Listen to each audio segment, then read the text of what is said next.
Well, we come to a text this morning that it's only 4 simple verses. Mark chapter 12, verses 41 to 44. Yet they are among the most powerful, profound verses in the whole gospel. Now, what happens in our text is quite a contrast to what we saw last time. Last time we saw the false teachers. This morning we're going to see a fabulous testimony. It's the story of an unnamed widow who so moved the heart of Jesus, he said to his disciples, guys, you got to come here and see this. You're not going to believe this. And he used her life and used what she did to teach them and to teach all of us. And for 2,000 years, people have been taught by what this woman did. This is a teachable moment for all of us. If someone were to walk in here today and say, I'm looking for the Lord's disciples, where would I find them? Well, wouldn't you want them to talk to you? Wouldn't you want them to know that you're one of the Lord's disciples? Anybody here want that? I'd sure want them to talk to me.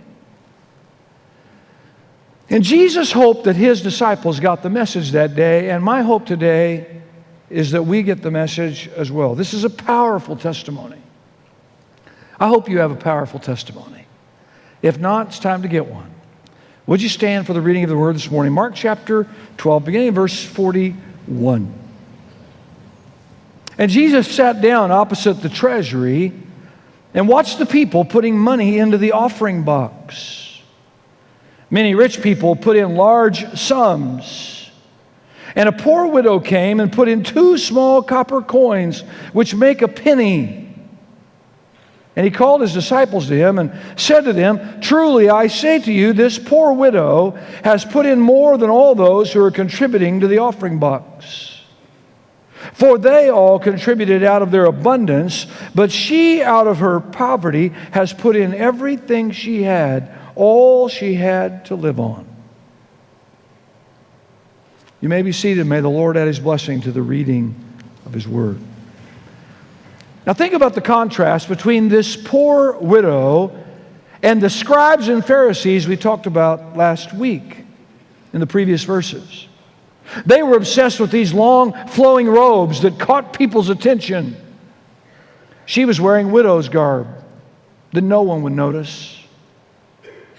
They were concerned about being greeted correctly in the marketplace, honored, respected. Nobody ever knew who she was. She'd just come in quietly and leave quietly. They were always treated to the chief seats in the synagogue, the places of honor. She probably sat in the back or over to the side, all by herself. They like to hang out with the upper crust of society, the who's who, the top shots, the big shots. She was probably happy if she could just find a few crumbs to make it through the day. They wanted to get everything they could possibly get out of life. And she wanted to give everything she had. They received the condemnation of the Lord, but she received the commendation of the Lord. A widow. A poor widow who gave 2 little coins. The King James Version calls them mites. They equaled about a penny, Mark says. Why, when Jesus gives an illustration of giving, of commitment, of sacrifice, does he point to the one person in all the Bible who gave the least amount? Ever thought about that? It's a powerful story. I want you to notice, first of all, where he sat. Verse 21. These are the final moments that Jesus would ever be in the temple. Did you know that? The temple doesn't exist today. It's destroyed. These are the final moments. And he chose as the place where he would give his final teaching before he gave his life on the cross, his final moment in the treasury of the temple. Now he contrasts the phony goodness of the religious leaders with the genuine faithfulness of this poor widow. I like what Dr. Phillips said. He said, quote, tired of contention, the Lord now left the porches and ascended the steps that led from the terrace into the temple precincts. The treasury was located in the court of the women, which occupied a space of about 200 square feet. Wasn't a big area. It was surrounded by a colonnade. Inside and against the wall were 13 trumpet-shaped boxes. These trumpets bore various inscriptions designating to what purpose the various gifts were directed. 9 were for legal dues, temple taxes, and the like. 4 were for voluntary contributions. So here's a small area in the court of women surrounded by a colonnade, and there are 13 trumpet-shaped boxes lining the walls. Now, because it was Passover, Jerusalem was filled with worshipers, and people were giving tremendous amounts of money. That's what they did when they came to worship. They gave to God. God said in the Bible, no one should ever appear before me empty-handed. The wealthy were throwing in money by the handfuls. Now some were giving cheerfully, and some were giving grudgingly. Some were giving because they wanted to. Some were giving because they felt they had to. Not much has changed, has it, in all these years? That still happens every week in every church, in every city, every town, every village, every hamlet, all over the world. There are people who give cheerfully and gratefully, and there are some who give grudgingly or because they have to, or some just don't give at all. Not this poor widow. And Jesus noticed. Not only where he sat in the temple against the treasury, notice what he saw. Now this is amazing. The Lord watched them all come and go. The Lord watched everything they did. The Lord watched what they gave. Now are you ready for this? Here was Jesus, who was on his way to the cross to give his very life. To give the ultimate gift you could give. And now here he is sitting against the treasury, and he's watching all these people bring things to give that he gave them, by the way. He's the creator and originator of everything. He knows where he's going. He knows what's ahead. And he watches them come in, some with great pomp and circumstance, some who give in so demonstrative a way they want everyone to notice what they're giving. Others just quietly, worshipfully, reverently. But he's watching it all. Why was Jesus watching what people gave? Did you know that Jesus is interested in what you and I do with what he gives us? Did you know he's interested in that? Did you know I'm the same way as a parent? My wife and I, we're interested when we give to our kids or our grandkids, we're interested in what they do with that. That's right. That's the way it should be. And you hope they're good stewards. You hope they're wise. Now, you know every once in a while there'll be a foolish purchase here and there. They might misuse something here and there, but you really hope that they become prudent, they become wise, and that they use what you give them in a proper way, in a good way. I don't think there's anybody in this room that will want your kids to take your money and make horrible investments with it. We try to get them to avoid that. No, you don't want to do that. You're going to lose your money. Jesus is interested in what we do with our money. Now, the Bible never says that money is evil. The Bible doesn't say that. The Bible says the love of money is the root of all kinds of evils. 1 Timothy 6, verse 10. Nothing wrong with money. There's just something wrong with the people who mess with it and misuse it. Verse 41, so he sat down opposite the treasury and he watched the people putting money into the offering box. We have offering boxes here at Crossroads. How many of you knew that? We have offering boxes here. Some people have never seen them. Some people don't know they're there. They're at all the entrances, upstairs and downstairs. It's biblical to have offering boxes so people can give. Did you know that Jesus watches what you put in those? Or what you don't? Say, well, I give online. Wonderful. A lot of people give online. Did you know that Jesus watches what we give online? Or what we don't?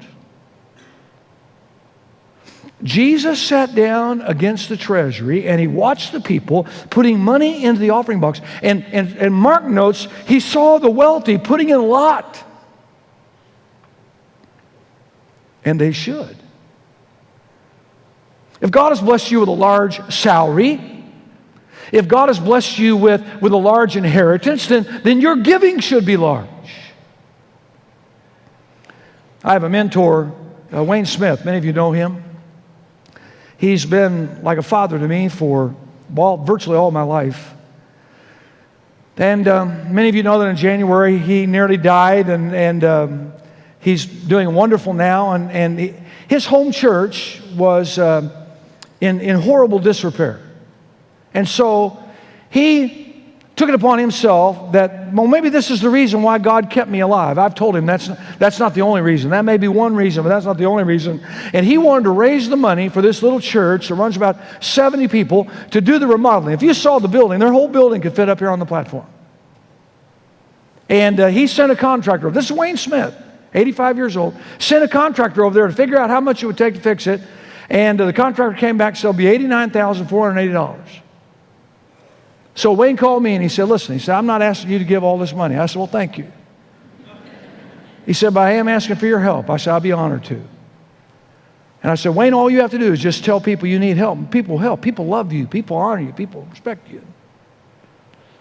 And so we put a little message on his Facebook wall, and he sent out some letters, and people began to give. Our church gave to that. Janice and I gave to that to help them out. But and they reached their goal. Wayne told me not to put that on Facebook, not let anybody know, because there's probably some other people who were giving. But the friends of Wayne Smith gave over $124,000 as of Friday to help that little church. So they're going to get to fix that little church, which is phenomenal. But when I talked to him on Friday, he was discouraged. I said, Wayne, what are you discouraged for? And he told me about a man that he's done a lot for. He's helped a lot over the years. And the man's very, very wealthy. Millions of dollars. And he said, Barry, is one of the smallest checks we received. And he said, I don't know why that bothers me. I said, Wayne, I know why it bothers you. Because Jesus said, unto whom much is given, much is required. If God blesses us with much, we should be giving much. By the way, that's the key to getting more. If you're selfish with what God gives you, why in the world would you think He'd give you any more? And if you're selfish with a little bit, why would you think God would give you more than that little bit? Some of you, that's your reason why you got financial problems, is because you think, well, I got to hang on to all this. I got to be, and you've not learned that what Jesus said, it's more blessed to give than it is to receive. Listen, everything we have comes from God. The Bible says that.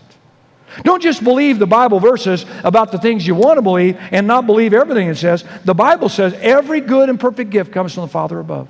Everything. Everything you get, God gives to you. Everything you have. Deuteronomy 8:18 says, remember the Lord thy God, for it is He that gives you the ability to produce wealth and so confirms His covenant. God's the one who determines how much you're going to have. But here's what I challenge you to do. Go home today and take the blessing test. Okay? Do any of you know what the blessing test is? No? Here's what you do. Go home today. Take the blessing test. Here's how it works. You just walk into your house. In fact, you can start when you pull up in front of your house, all right? Okay? And here's what you do. You just make a list of all the things that God didn't have anything to do with. Okay? Just, now if you're in a car and God didn't have anything to do with that, just put that on your list. My car, God didn't have anything to do with this. When you pull in the driveway, if God didn't have anything to do with it, just say the driveway. God didn't have anything to do with the driveway. When you go into your house, just say, well, God didn't have anything to do with this house. And when you turn on your TV to watch football, just write down, God didn't have anything to do with this TV, and God didn't have anything to do with the football. Just write down all the things. Write down all the things just in your house that God had nothing to do. That's called the blessing test. Just write all the things in. Make a list. By the way, we have some sticky notes in the office, and we'll be glad to give you a corner of a sticky note, because that's really all the paper you're going to need. You say, well, Pastor, I would never do that. I would never say that God didn't give me all these blessings. Do you know how many people live that way? Do you have any idea how many people live on God's earth that they had nothing to do with?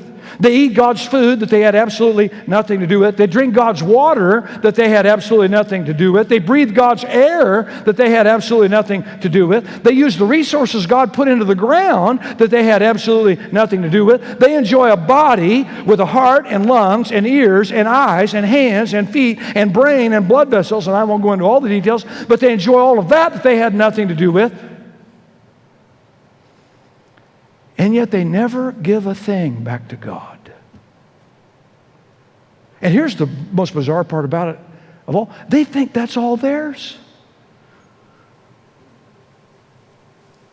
That's the way the majority of people in our world live. Ungrateful, unthankful, unwise.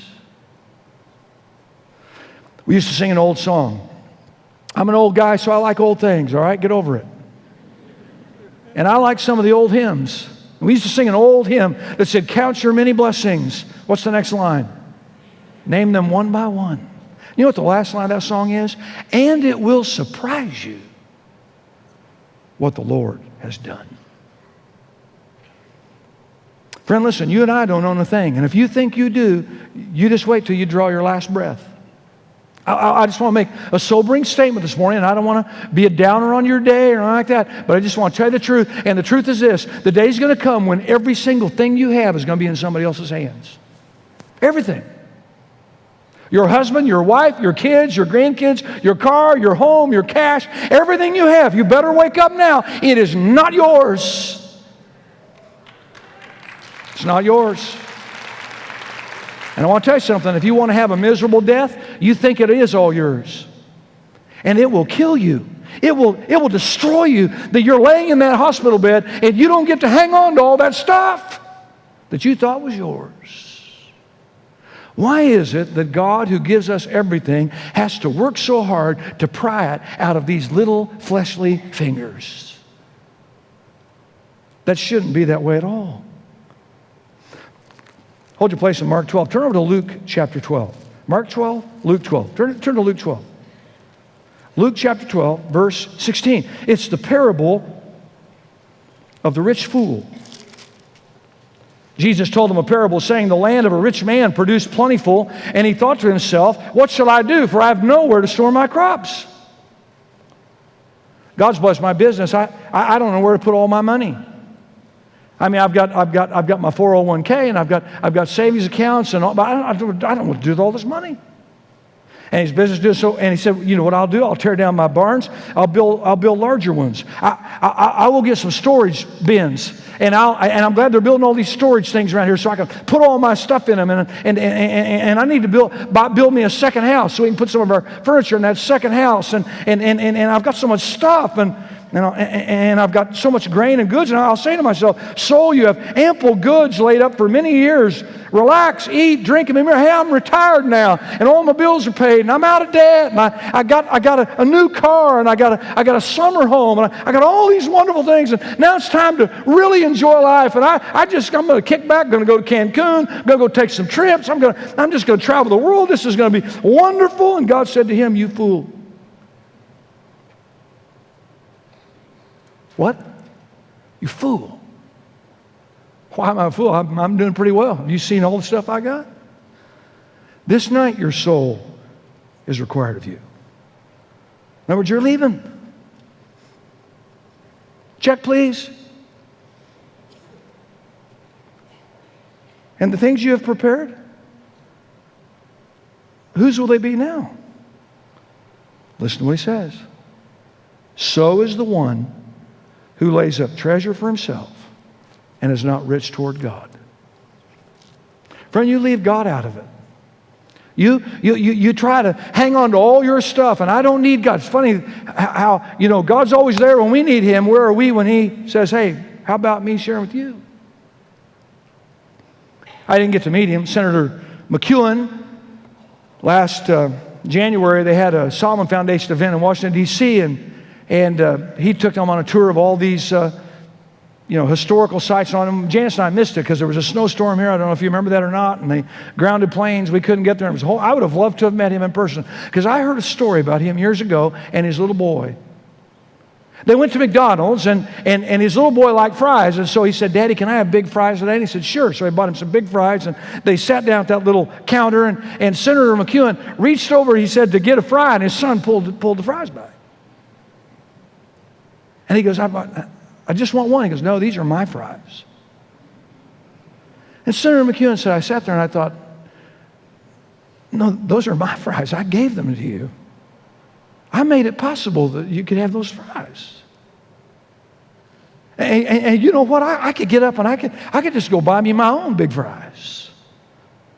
In fact, I could go to that counter right now if you keep this up. I could tell them, just bury that little boy out there in fries, all right?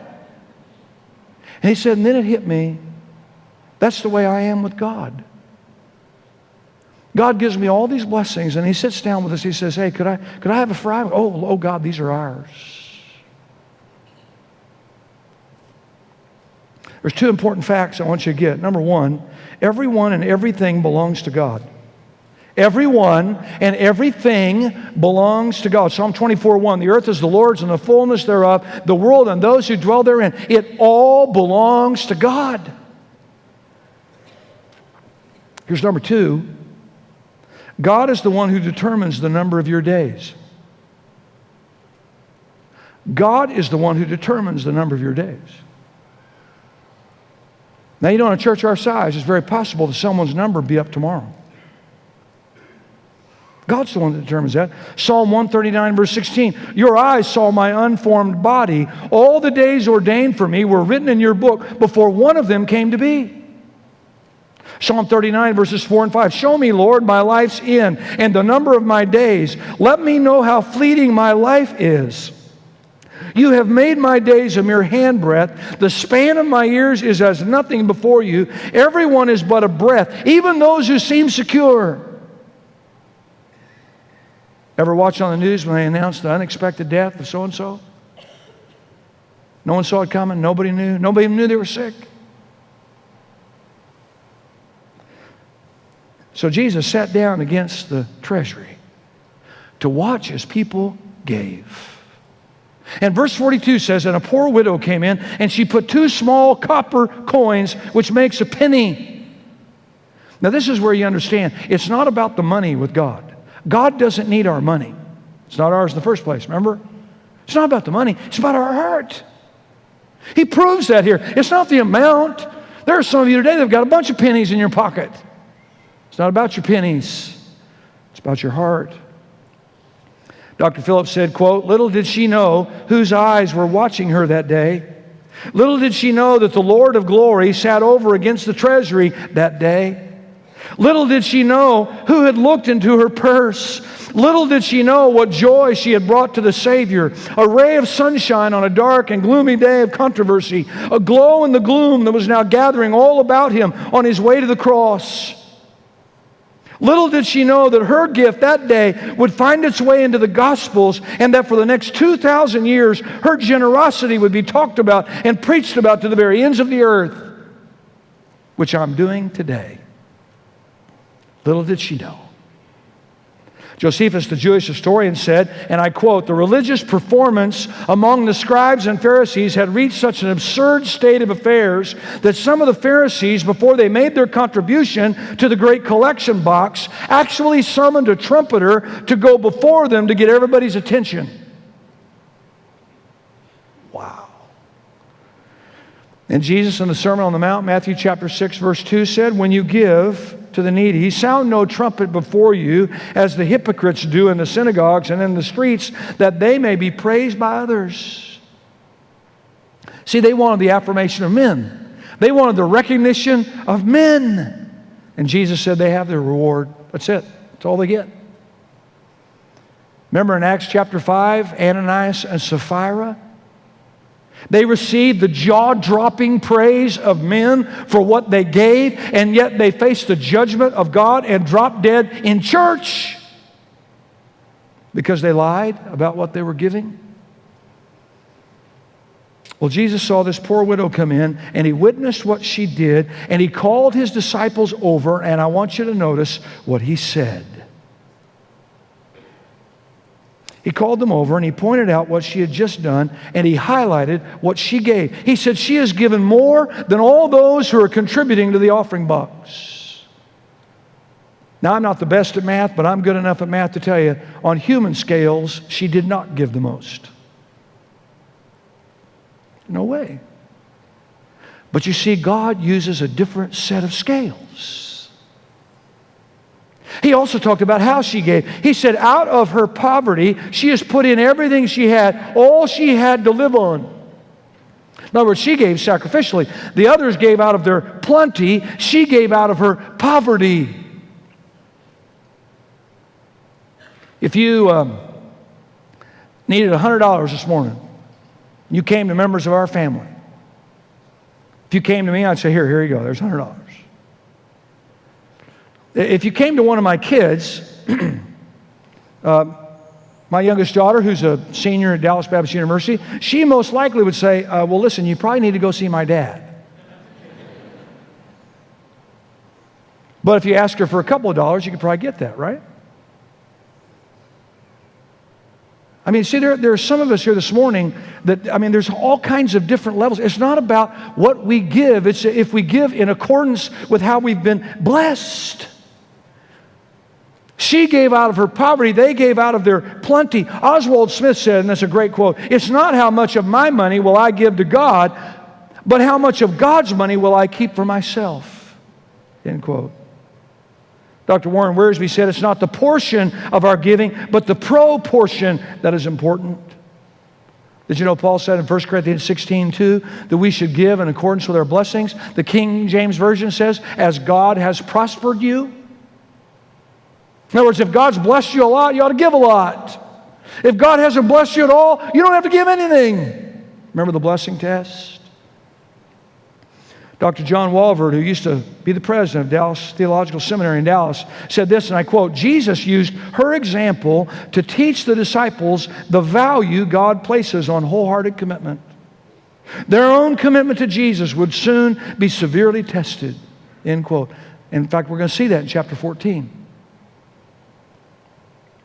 I close with this. Dr. Phillips said, I've often wondered what that widow found when she arrived home pitiless that day.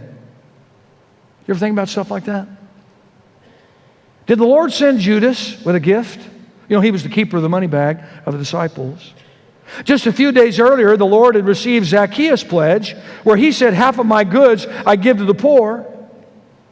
Did the Lord touch the heart of that penitent publican and direct his steps to that poor widow's door? We shall never know.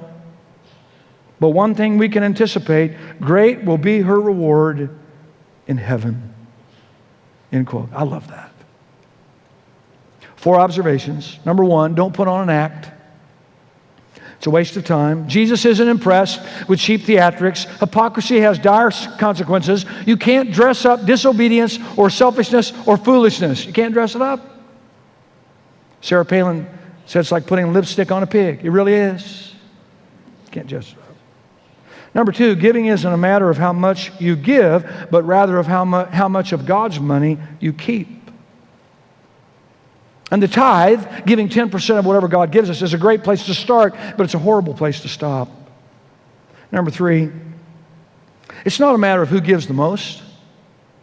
Jesus makes that clear. But have we given our best? And then here's number 4, and this may be the most sobering of all observations.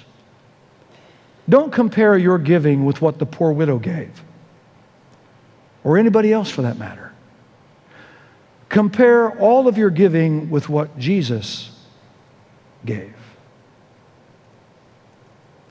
You see, this same Jesus who commended the widow for her giving her all literally, gave his all literally on Calvary for us.